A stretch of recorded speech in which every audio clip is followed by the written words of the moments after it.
سيدنا محمد.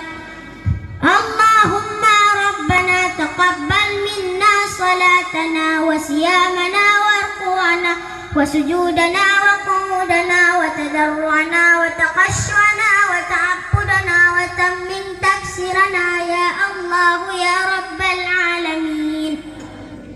اللهم إنا نسألك سلامة في الدين وعافية في الجسد وزيادة في العلم وبركة في الرزق وتوبة قبل الموت ورحمة عند الموت.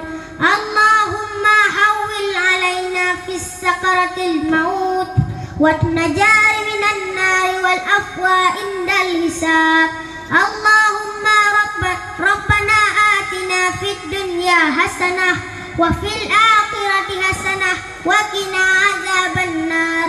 سبحان ربك رب العزة عما يصفون والسلام على المرسلين والحمد لله.